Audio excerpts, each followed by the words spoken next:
Dear students, today I'm going to explain you cash book. That's lesson number 8 in your grade 10 textbook. Cash book is a prime entry book. You know that. In cash book, we can record all payments and receipts in form of cash. In page number 84 of your textbook, there are some examples for cash payments and cash receipts. Examples for cash receipts is cash received from sales and other income like interest received, rent income received, etc. Then we will receive cash from borrowing money from banks as a bank loan and collections from debtors. Like that, we will receive some cash receipts to the business. Then, if we take examples for cash payments, if we consider some examples for cash payments, that is cash purchases, repayment of loans, payments to creditors, and purchase of goods on cash basis, etc.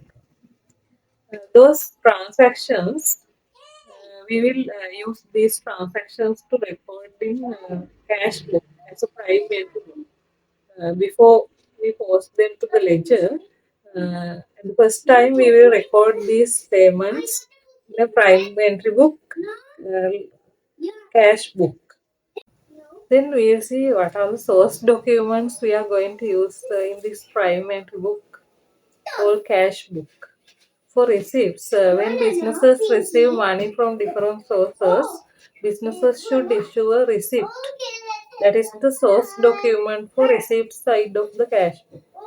Then in the payment side, when making different types of payments, businesses should prepare a source document called payment voucher. If you see page number 85 of your textbook, you can see formats of receipts and payment vouchers. When we consider payment vouchers are prepared to give all details regarding payments. That means the amount of the payment, payee, and a description regarding the payment. All businesses should prepare payment voucher when it makes payment through cash. We can consider cash book as a primary book, which makes a dual function.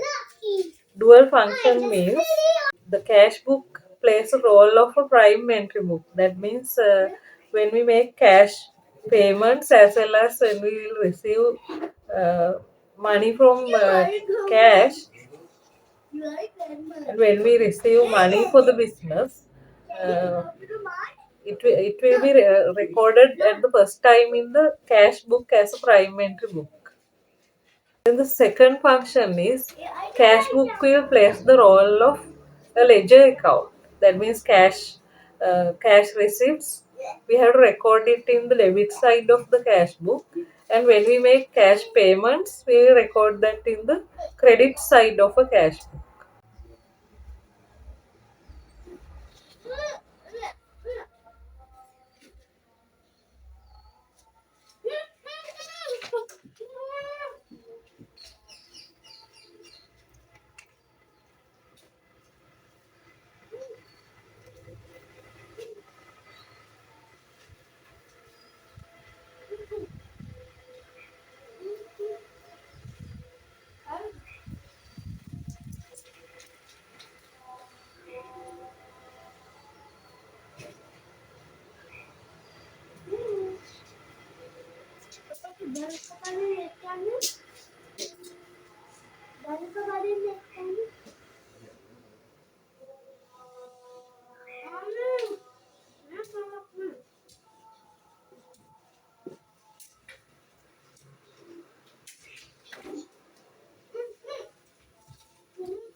Then we will see the format of a cash book. If we consider the format of a cash book, it takes this format. In the debit side, we have date, description, and value. The same figures are in the credit side also, date, description, value. Ledger folio column also we have to prepare in the debit side as well as in the credit side, because in practically when we are using cash book in a business, we have to show the ledger page number here when we are posting these transactions to the ledger accounts. Then we will see how to record transactions in this cash book. When we record any transaction, we have to use the double entry rule when we are recording transactions in the cash book. Therefore, when we are using double entry system, we have to debit for one account and another account we have to credit. Therefore, when we consider cash receipts and payments, in the debit side of the cash book, we will record cash receipts. When we receive money to the business, we have to debit that amount to the cash book here, and we have to credit relevant account. That means, as an example, if we have received cash from cash sales, then we have to debit that amount to the cash book, as well as we have to credit that amount to the sales account as income account. When we debit amounts to the cash book, the rule is increase of an asset, because cash is an asset of the business. Therefore, if we use to debit any transaction to the cash book, it shows increase of an asset. Then, when we consider the credit side of the cash book, we have to credit all payments to the cash book. As an example, if we are making payment to creditors, we will credit that amount to the cash book, and debit account is creditors account. Like that, based on double entry system, we will record transactions to the cash book. Now, shall we take some examples and record that in the cash book as well as ledger accounts? In your exam, sometimes you will get some questions, as they will give you some transactions, and they'll ask you to record the transactions in the cash book as well as in the ledger account. I will take some examples one by one, and I will explain you how to record these transactions in the cash book as well as ledger accounts. For that, you need some ledger accounts also. Then I will draw some ledger accounts also.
Shall we take some examples one by one? My first example is uh, investing of capital rupees 50,000 by the owner to the business. If we take this example, it is a capital introduction by the owner. Therefore, when owner introducing capital to the business, we use the rule cash account debit and capital account credit. Cash account debit and capital account credit, because that will increase assets Therefore, cash account debit as the asset account, and capital account we have to use next account, ledger account as capital account, and we have to credit that amount to the capital account. I will record my first transaction. Invested capital rupees 50,000. That rupees 50,000 we have to debit that to the cash book first. Imagine that transaction occurred on 1st January. Therefore, I will write the date here, 1st January, and figure. Here, cash book debit 50,000. Then, I will name this account as capital account. Capital account. For this capital account, you have to mark debit and credit here. Then, I will credit that amount to the capital account. 50,000 here. 1st January is the date. Then I will change two account names and write here. Here cash account. Here capital account. Then my second example, purchase of goods on credit basis rupees 10,000. Purchase of goods on credit. Then my next transaction, purchased rupees 10,000 valued goods on cash basis. Purchased rupees 10,000 valued goods on cash basis. We have done this transaction on cash basis. That means we have made a payment of 10,000 out of cash. Therefore, cash amount has to be decreased. Therefore, cash account credit, decrease of an asset. Therefore, cash account credit. Okay. Then we have to consider what is the debit account. Debit account is purchaser's account. That is our expense. Increase of an expense. Therefore, debit. Then I will name this account. You have to draw another account. I will take this account. Here you write purchaser's account. You name your second account as purchaser's account and debit there 10,000. Debit there 10,000.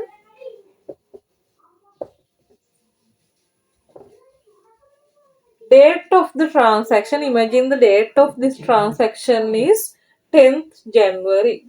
Then I will write here 10th January. I will credit cash book by 10,000. Here I I write. Here I already showed the here 10,000.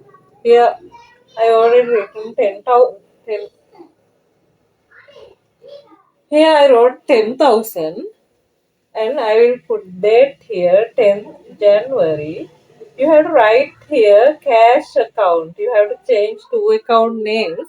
Therefore, you write here cash account, and in the cash book you have to write purchasers account. Purchasers account. Then our next example, sold rupees 5,000 valued goods on cash basis. The date is 15th January. Sold rupees 5,000 valued goods on cash basis. We have done a transaction on cash basis, that is an income, sales. Therefore, sales account we have to credit because it is increasing of income. Credit. Then we are receiving money from this transaction. That amount we have to debit to the cash book. Then go here and debit 5,000. Debit 5,000 and write the date here 15th January. Then You have to draw another account called sales account. You draw your next account as sales account and name the account as sales account.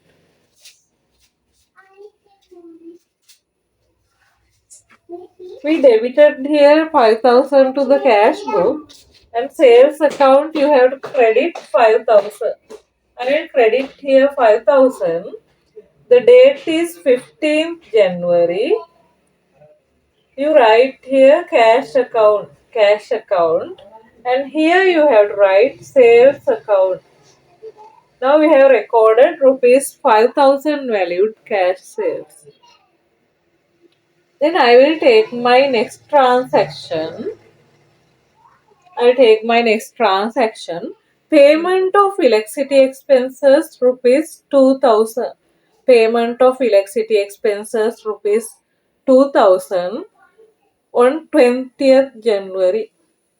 Then it is an expense. Electricity is an expense. Therefore, it is an increase of expense.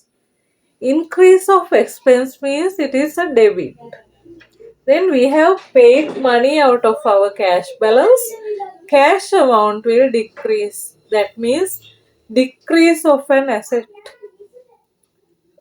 Therefore, it should be a credit. Now our double entry is electricity expenses account debit, cash account credit rupees 2,000. The date is 20th January. Here you write in the credit side of your cash book 20th January. Amount is 2,000. Here amount is 2,000.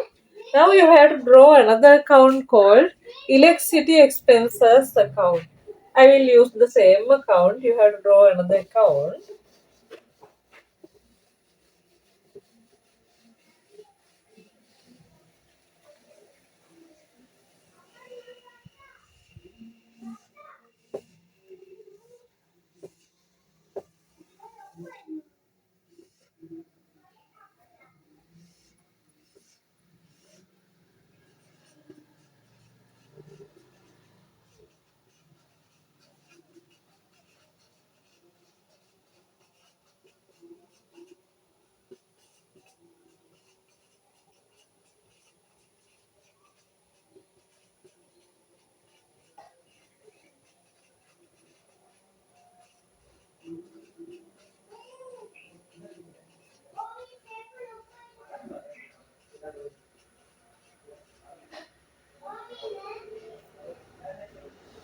This is my electricity expenses account.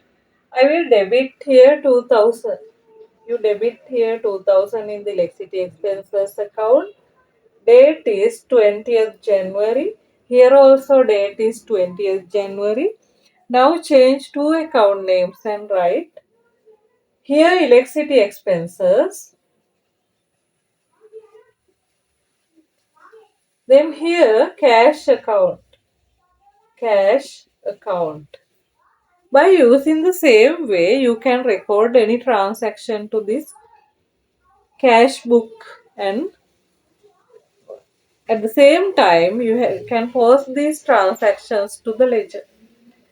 If any transaction given, you can decide the double entry of the transaction first, and you can record the transaction in cash book and relevant ledger account.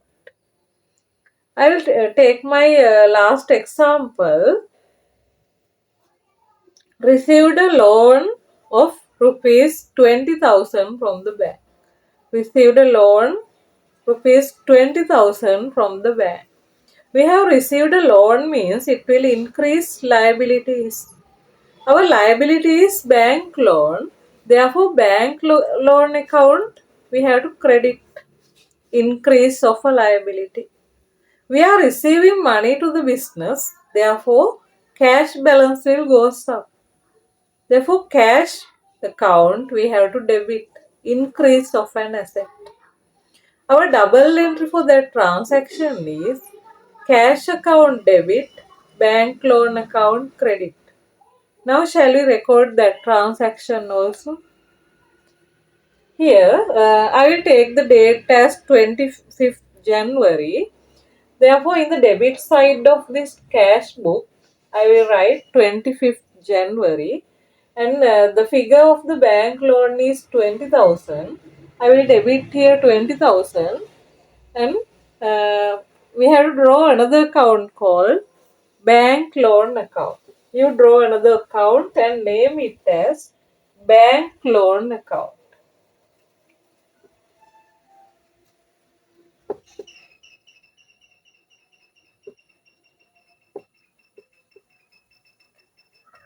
Okay, now we have debited here 20,000 in the cash book. You go and credit bank loan account 20,000.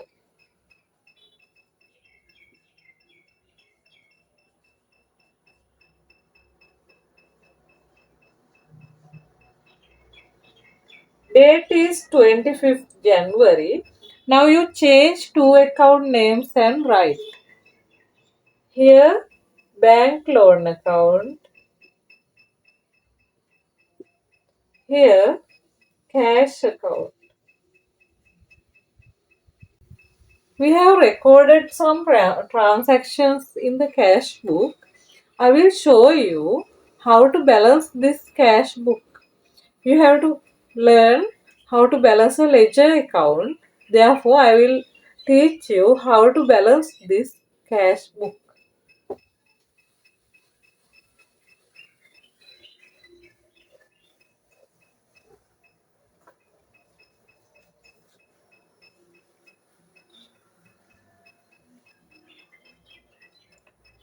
Okay, imagine we have recorded all transactions in this cash book. You have to leave a line here and draw here.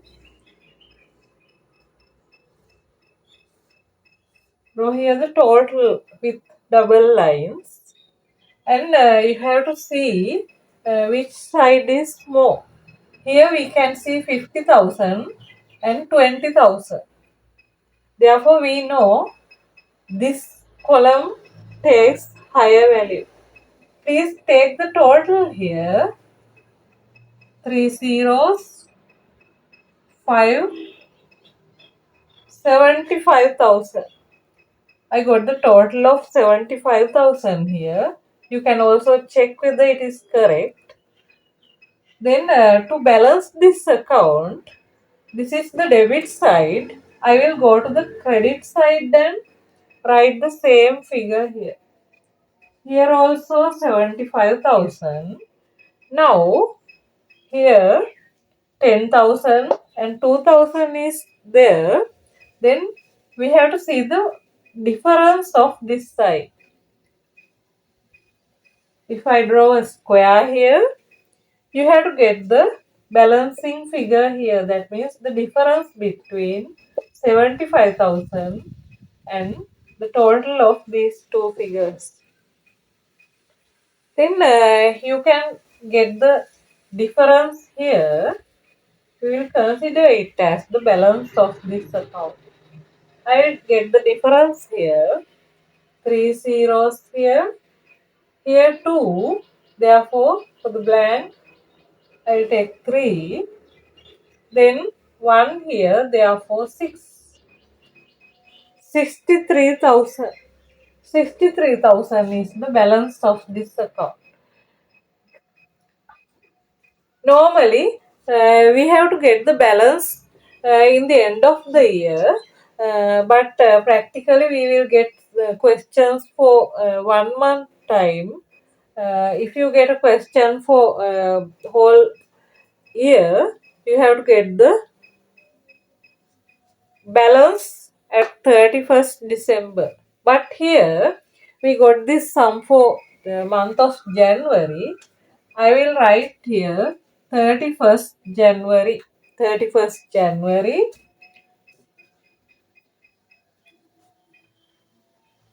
And you have to write here balance carried forward.